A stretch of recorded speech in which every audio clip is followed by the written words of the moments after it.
Queridos amigos, qué gusto encontrarnos para hacer punto de vista. Hoy, con el lujo de poder dialogar con Matías de Bueno, del Observatorio Ambiental de la Universidad Nacional de Rosario, de la UNR, para hablar de gestión de residuos, de informes y trabajos que han realizado de campo que permiten determinar el grave problema que se vive con los residuos industriales, la falta de control y de sanción del Estado, la falta de conciencia ambiental, bueno, toda una problemática tan importante por estos días sobre la que hay que trabajar, y desde ese ámbito se está dando pasos muy importantes que vamos a abordar con Matías, y también le vamos a preguntar cuestiones que hacen a nuestros pueblos, como por ejemplo fitosanitarios, poda del arbolado público, etcétera, etcétera. Imperdible. Momento de compartir la primera parte de la nota. Nos gustaría primero que nos cuentes o nos hagas una breve semblanza de vos mismo y que nos des un panorama de lo que es el Observatorio Ambiental de la UNR, dónde está ubicado físicamente, cómo funciona, desde cuándo, cuáles son sus recursos, cuáles son sus objetivos. Bueno, como bien decíamos, mi nombre es Matías de Bueno, yo soy abogado especialista en Derecho Ambiental, dirijo el Observatorio Ambiental de la Universidad de Rosario y hace, diría, prácticamente unos 15 años que me dedico a los temas ambientales y no más. Empecé hablando sobre todo sobre la problemática del cambio climático y en sus distintas vertientes. Y bueno, después desde la facultad me fui formando en este tema y me fui especializando con distintos cursos en distintas universidades. En su momento me tocó ser secretario de Relaciones Institucionales de la Universidad Nacional de Rosario, y luego de ese paso por la universidad nos dimos cuenta de que lo que necesitábamos dentro de nuestra institución era un organismo que pueda comenzar a nuclear las distintas problemáticas ambientales, porque en la universidad vos tenés una gran cantidad de producción de fuente de conocimiento, incluso en cuanto a materias prácticas en temas ambientales, pero totalmente disperso. Vos para comunicarte por alguna problemática ambiental tenías que ir a una facultad, a un centro de estudios, a alguna fundación dependiente de la universidad. Con lo cual creamos el observatorio en el 2019, con el objetivo principalmente de generar información pública ambiental que esté puesta al servicio de la sociedad, del Estado, en los distintos sectores de gobierno y en sus distintos niveles, como también del sector privado y de las ONGs. Pero bueno, obviamente cuando uno se pone a trabajar, trasciende los objetivos y terminamos incluso generando dictámenes para pericias judiciales, y también trabajando en distintos programas. Hoy nosotros desde el observatorio tenemos programas que tienen que ver con el arbolado, o sea, que se llama un programa que es Arbolar UNR, donde el año pasado regalamos prácticamente o entregamos unos 2.000 árboles generando protectores y protectoras de los mismos.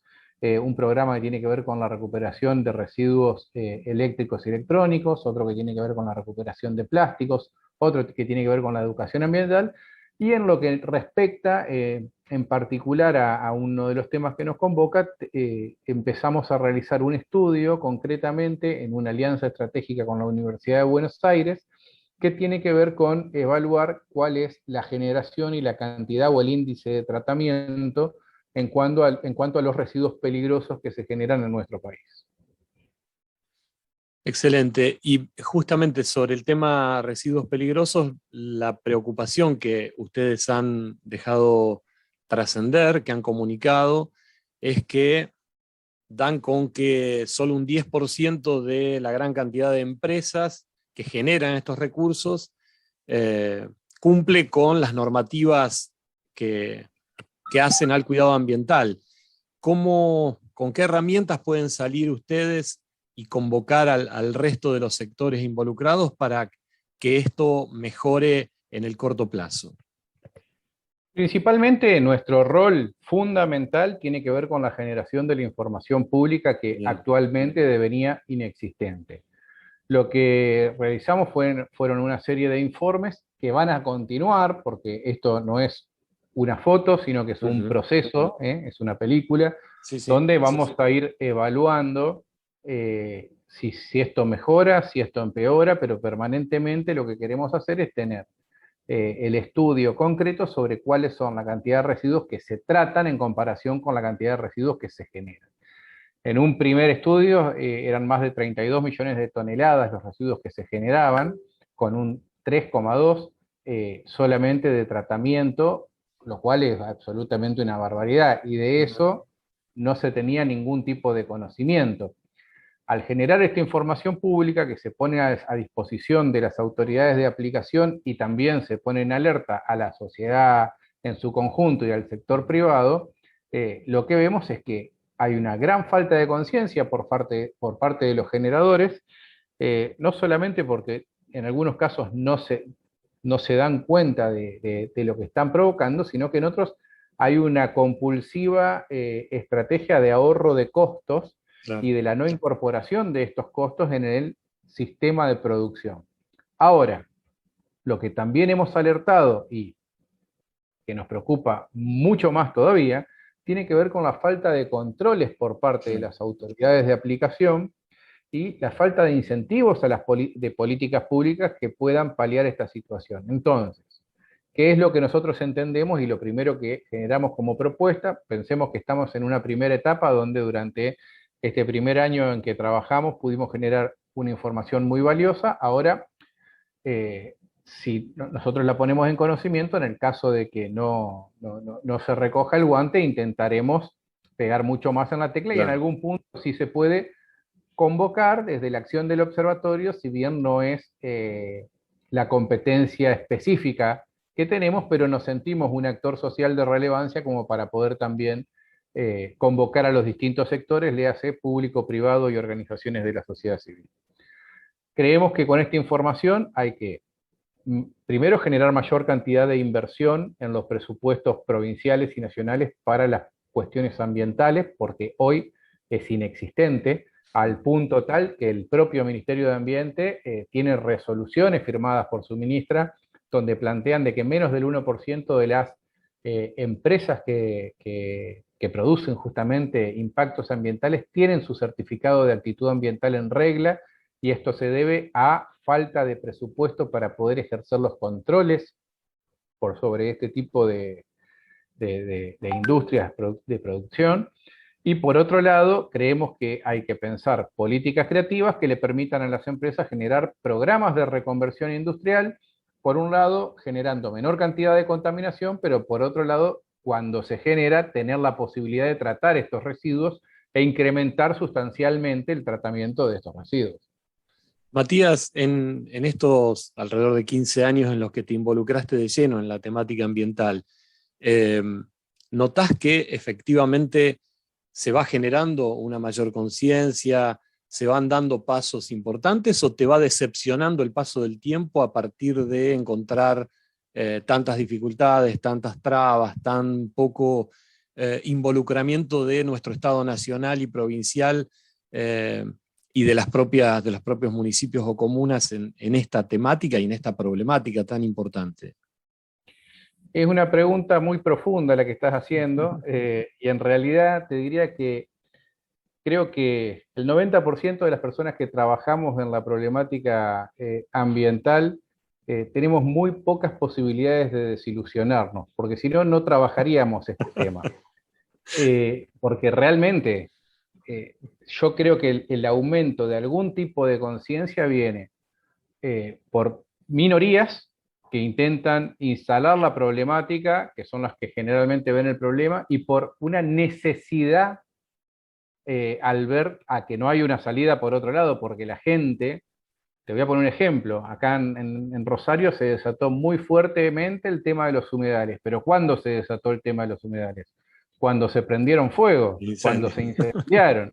Claro. Pero además de todo eso, ¿cuándo le preocupó a la sociedad rosarina? Cuando vino el humo para este lado, porque cuando el humo iba para el otro lado, le importaba a quienes realmente tenían una conciencia y veían lo que estaba pasando y la devastación que se estaba generando. Ahora, cuando el humo soplaba, le importaba a todos. ¿Por qué? Porque le generaba una molestia. Claro. En algún punto yo veo de que nosotros estamos avanzando prácticamente en una depredación sin precedentes de los recursos naturales que tenemos, y eso ha generado una gran cantidad de desequilibrios ambientales, que en la actualidad y con posterioridad a todo el proceso de pandemia, de aislamiento, etcétera, es como que mucha gente lo empezó a ver con mucha mayor fuerza, por necesidad, en algunos casos por conciencia, en algunos casos por alguna evolución en la educación ambiental de los más pequeños, porque eso es muy, muy importante a medida que se van sembrando las semillitas, con lo cual hoy estamos en un nivel en el cual entiendo de que la agenda ambiental va a ser la próxima agenda que se va a instalar y se va instalando paulatinamente en las preocupaciones sociales y en las preocupaciones también de la política. ¿Por qué? Porque la sociedad está exigiendo, de alguna manera, cada vez con mayor vehemencia que se resuelvan estos problemas. Repito, ¿por qué? Porque nos gusta la naturaleza, etcétera, en el grueso, y a muchos nos gusta, pero en la mayoría es por una cuestión de necesidad. Falta de alimentación, falta de recursos, olas de calor, picos de frío, la bajante extrema del río Paraná, los casos de contaminación, cianobacterias, agroquímicos que le pegan a la gente. O sea, es enorme la cantidad de causas que nosotros tenemos en cuanto a la contaminación y los desequilibrios ambientales que se han generado en este último tiempo. Los propios ciclones, los vientos, la volada de chapas, la caída de cable, o sea, cada vez se ve con mucha mayor fuerza tanto la crisis climática como las problemáticas que se vienen dando en torno al calentamiento global y al cambio climático. Matías, mencionabas en medio de esta reflexión lo de la educación, justamente dentro de tal vez lo poco positivo que uno va notando en este tema, es que en los chicos, sobre todo en escuela primaria, prende mucho lo que se les ha empezado a inculcar respecto a esta conciencia ambiental, y esa es tal vez una de las mayores esperanzas a futuro en cuanto a tener una mayor cantidad de población que ya traiga incorporado este tipo de valores a la hora de manejarse en su vida cotidiana o como empresario en el futuro, ¿no? Yo creo que es muy valioso por un lado, y también entiendo de que las nuevas generaciones ya nacen con la necesidad instaurada. Mirá, yo tengo un hijo que tiene 3 años. Cuando arrancó el tema de la pandemia tenía mucho menos, y te digo que a los 2 años me miraba y me decía, papá, yo quiero mi barbijo, me decía, y yo no sabía cómo sacarme el barbijo. Claro. O sea, los chicos están mamando esta hora, están mamando esta época histórica, y realmente se están dando cuenta, tendrán algún bichito o alguna cuestión, más allá de que se va instalando de a poquito desde algunas escuelas, porque también la mayoría de las iniciativas se dan por alguna maestra que le interesa el tema y le da mayor vehemencia, etcétera. Pero porque se trataba más que nada siempre como recursos naturales, etcétera. Hoy la problemática ambiental tiene otro sentido.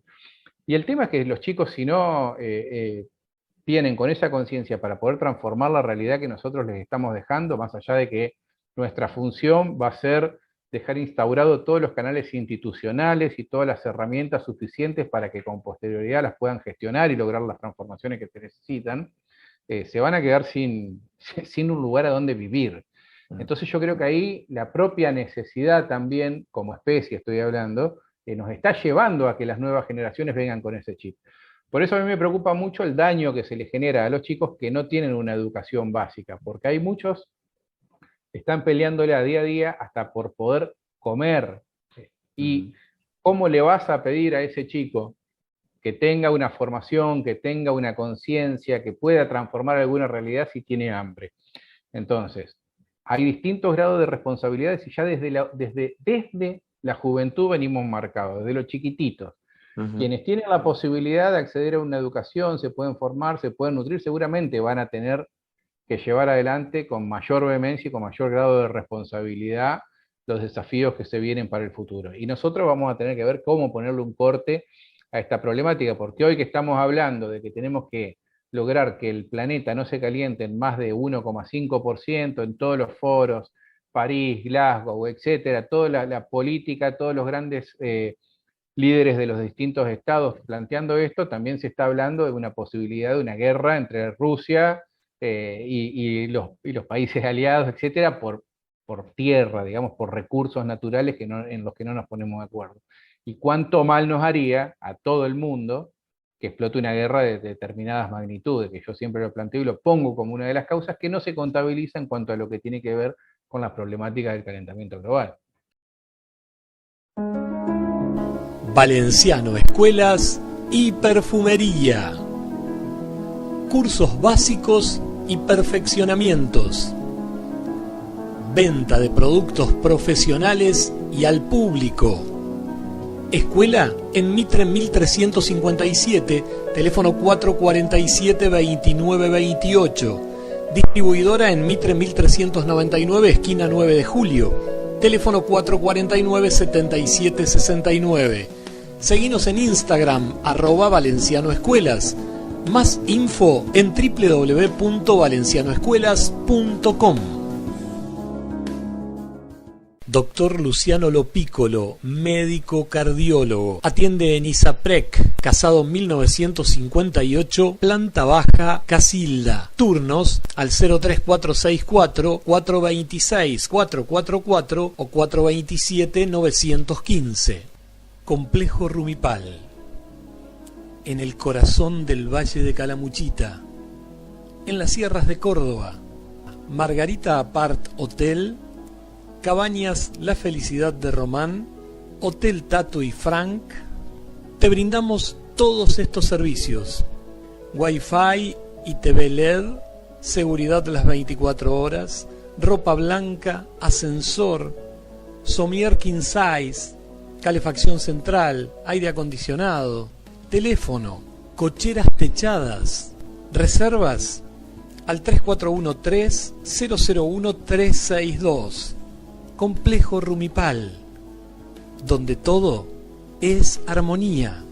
La Casa de las Alianzas, joyería. Desde 1947, su joyería de confianza. San Luis 910, Rosario. Los esperamos con nuestros especialistas para brindarles la mejor atención. Lunes a viernes de 10 a 19, sábados de 9 a 13. Contactos 449-0678, 3413-924120. La Casa de las Alianzas, San Luis 910, Rosario.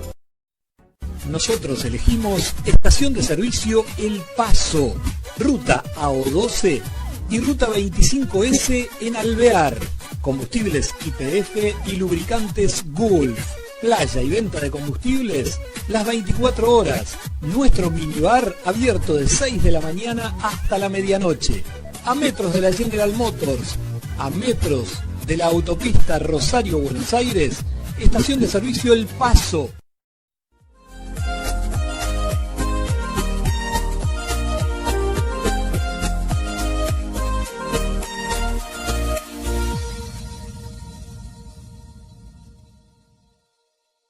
Pará, Toto, pará. Hablemos de lo importante. Sí, eso. Nutribón presenta lo nuevo de su línea XQ. Es para festejar, porque XQ es un alimento superior a un precio que da gusto. Eso se llama nutrición inteligente, lo ideal. Ingresá a nutricioninteligente.ar y entérate de todo.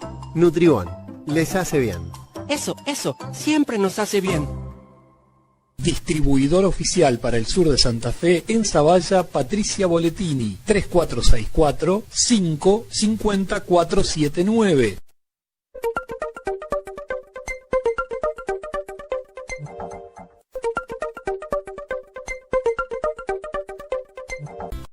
Retomamos la entrevista vía Zoom con Matías de Bueno del Observatorio Ambiental de la UNR y comenzamos preguntándole justamente por nuestros pueblos y por algunas de nuestras problemáticas ambientales: poda de arbolado público, fitosanitarios, agrotóxicos o agroquímicos.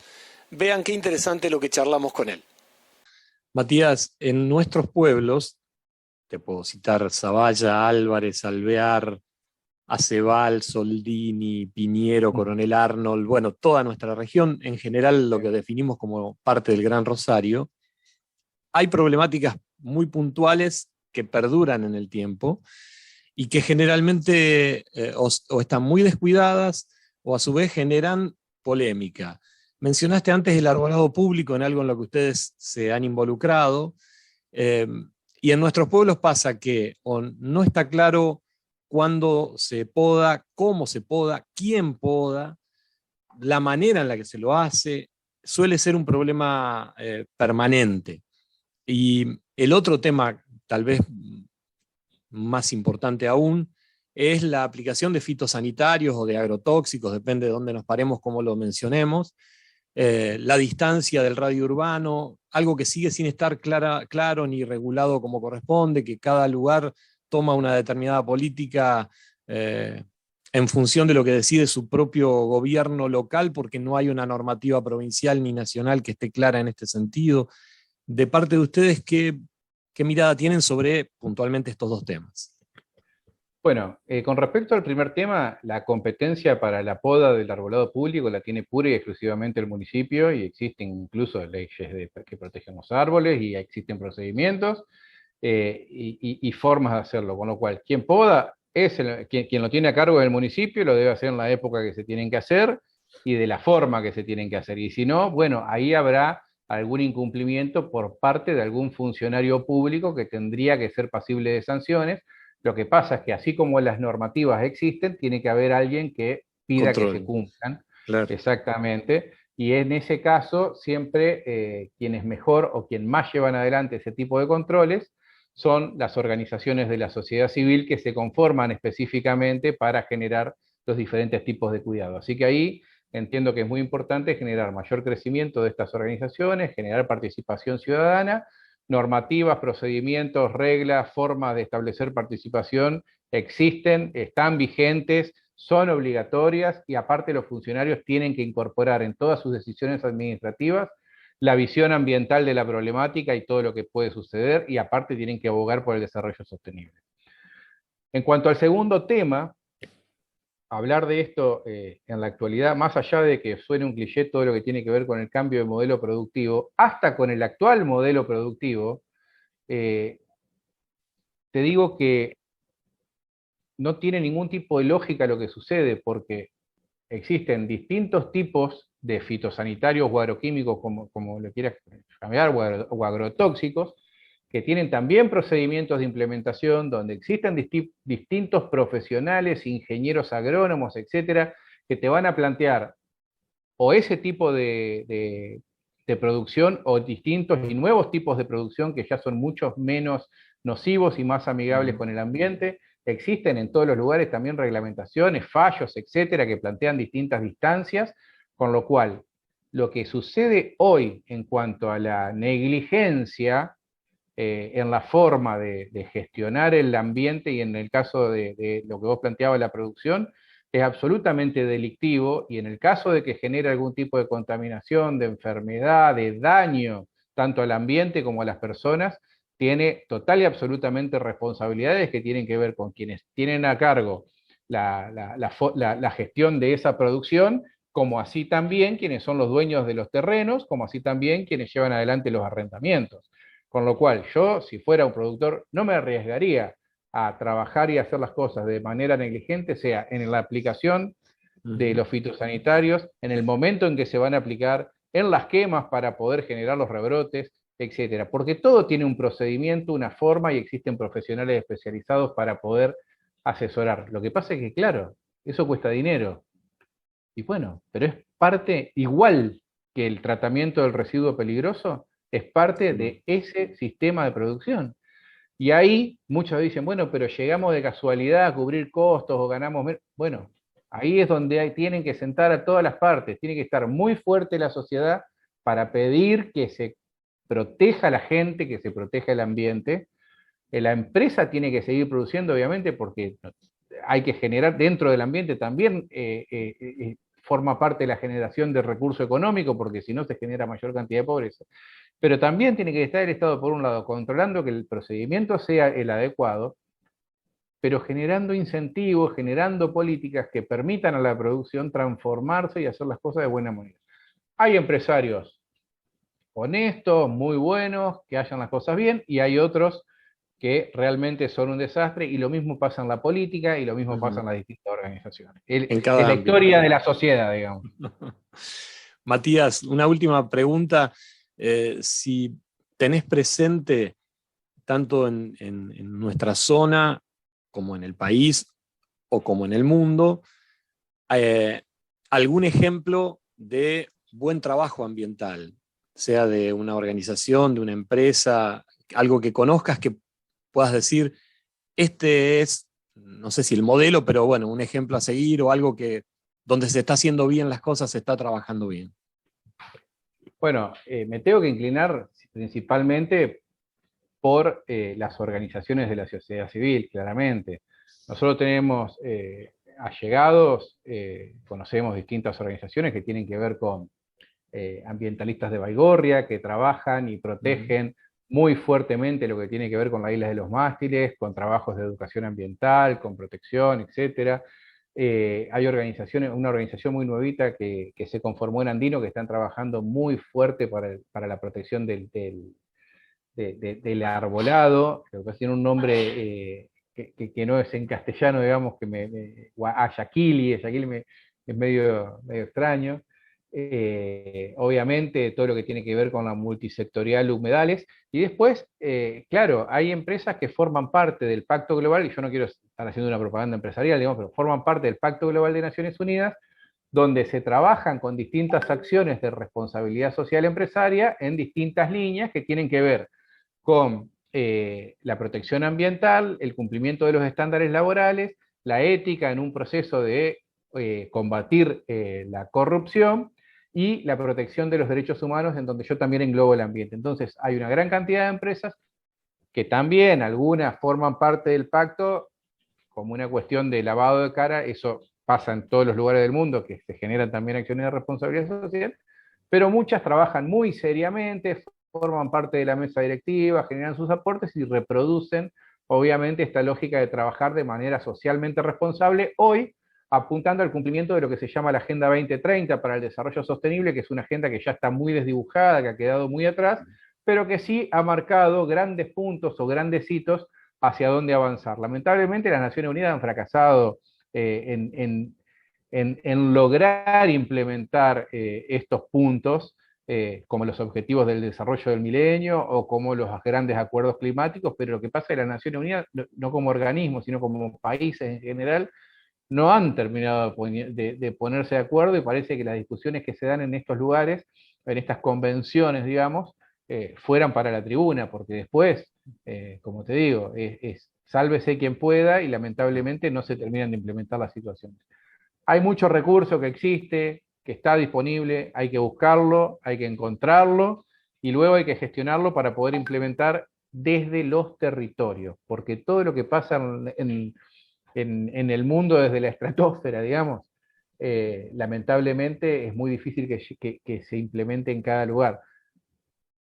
Pero con la gente de los lugares, de los territorios de nuestra región, como vos bien planteabas, con la política de nuestra región y con las empresas de nuestra región, es con quienes tenemos que trabajar, y los tratadores tendrán que mejorar para tratar de la mejor manera posible los residuos industriales, los generadores tendrán que hacer un esfuerzo para que no tirar al río, ni al aire, ni a la tierra los residuos que no corresponden. El Estado tendrá que hacer un esfuerzo para controlar más y mejor y generar políticas públicas, nosotros generar la información, y la sociedad obviamente llevando adelante los reclamos que le competan, y por qué no también las acciones judiciales que sean necesarias a la hora de proteger el ambiente, la salud y, por supuesto, las generaciones que vienen.